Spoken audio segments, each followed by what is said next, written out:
नमस्कार,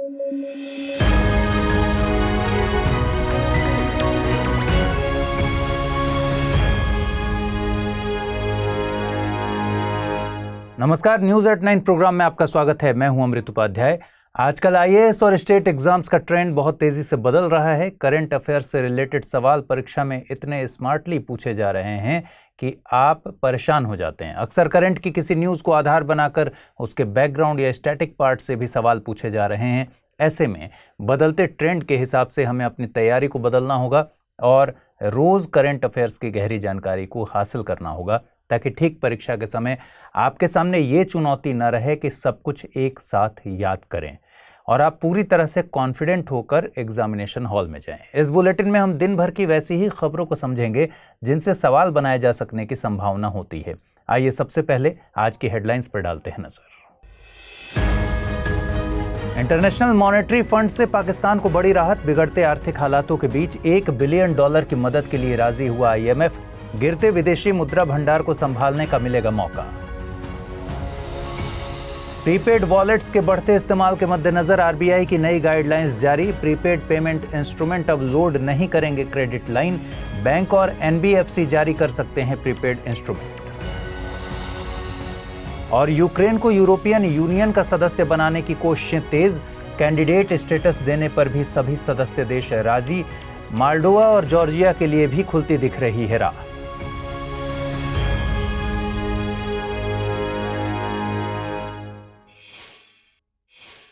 खबरों में आगे बढ़ें उससे पहले आप सबके लिए एक जरूरी सूचना। स्टडी IQ IAS के YouTube चैनल पर कल से ही यानी 21 जून से मेंस 100 सीरीज की शुरुआत की गई है।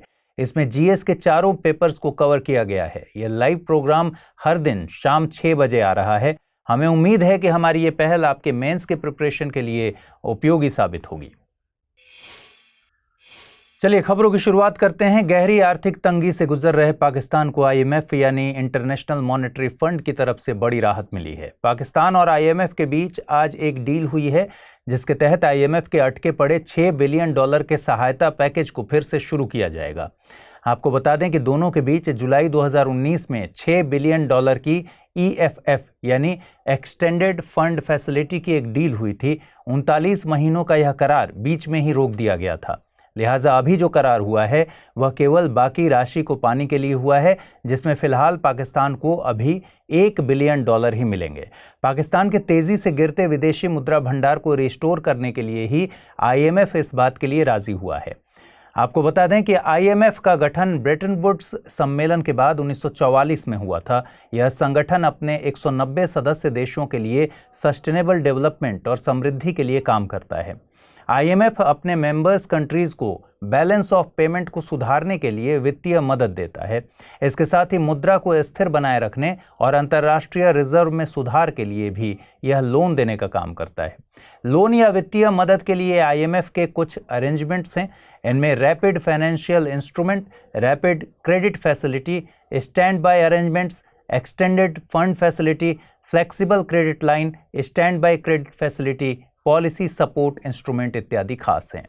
इन सभी का इस्तेमाल अलग अलग कंडीशंस में किया जाता है। जब कोई देश अपने कमज़ोर फाइनेंशियल स्ट्रक्चर की वजह से serious medium term balance of payment समस्या से गुजर रहा होता है तो आईएमएफ अपने EFF का इस्तेमाल करता है।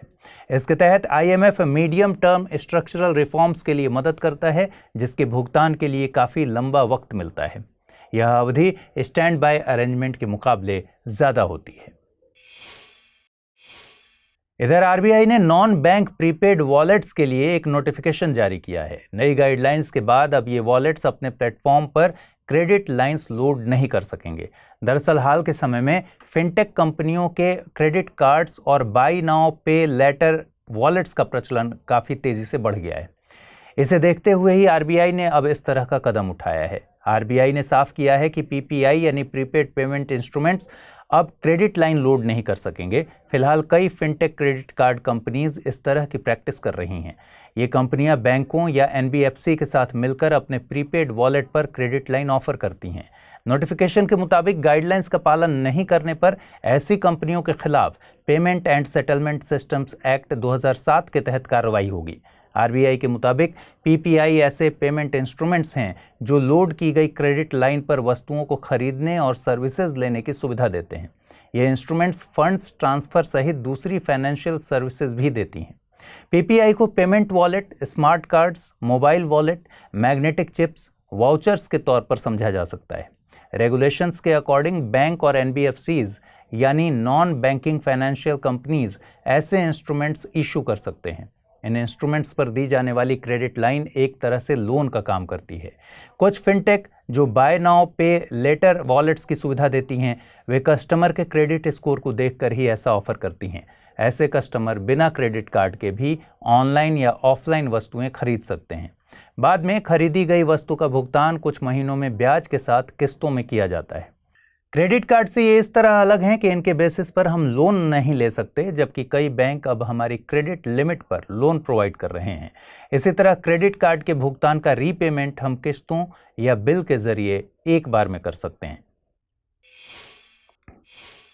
यूक्रेन पिछले काफी लंबे अरसे से नाटो और यूरोपियन यूनियन की सदस्यता की मांग कर रहा है। इस मामले में अब तेजी आती हुई दिखाई दे रही है। यूरोपियन यूनियन की तरफ से यह साफ कर दिया गया कि यूक्रेन को कैंडिडेट स्टेटस देने के मुद्दे पर किसी भी सदस्य देश ने इनकार नहीं किया है। कैंडिडेट स्टेटस मिलना यूरोपियन यूनियन में किसी भी देश की एंट्री की अहम कड़ी है। यूक्रेन के साथ ही मोल्डोवा और जॉर्जिया को भी इस तरह का स्टेटस देने पर सभी मेंबर्स राजी हो गए हैं। अब अगले हफ्ते 27 देशों का यह ग्रुप इस बात पर फैसला करेगा। फिलहाल Albania, Montenegro, north Macedonia, Serbia और तुर्की को कैंडिडेट स्टेटस दी गई है, यानी ये 5 देश भी ईयू की मेंबरशिप लेने की कतार में हैं। ईयू की सदस्यता पाने में किसी भी देश को वर्षों का समय लग सकता है। मिसाल के लिए तुर्की ने साल 1987 में ईयू की सदस्यता के लिए अप्लाई किया था। आइए समझते हैं कि ईयू का सदस्य देश बनने के लिए प्रोसेस क्या है। सबसे पहले किसी देश को सदस्यता के लिए अप्लाई करना होता है, जिस पर बाद में सभी वर्तमान सदस्य देश बातचीत शुरू करते हैं। हालांकि इसके लिए उस देश के लिए ज़रूरी है कि वो ईयू की सदस्यता के शर्तों को पूरा करे। इन शर्तों को आम भाषा में कोपेनहेगन क्राइटेरिया कहा जाता है। अगर वो देश कोपेनहेगन क्राइटेरिया को पूरा करता है तो उसे पोटेंशियल कैंडिडेट स्टेटस दिया जाता है। पोटेंशियल कैंडिडेट के बाद उस देश को कैंडिडेट स्टेटस देने की कवायद शुरू होती है। कैंडिडेट स्टेटस यूरोपियन कमीशन की सिफारिश पर यूरोपियन काउंसिल देती है। इसके कुछ समय बाद उस देश को फुल मेंबरशिप दी जाती है। अगर किसी सदस्य को ईयू को छोड़ना हो तो इसके लिए भी प्रक्रिया है। 2007 में इसके लिए एक लिस्बन ट्रीटी हुई थी।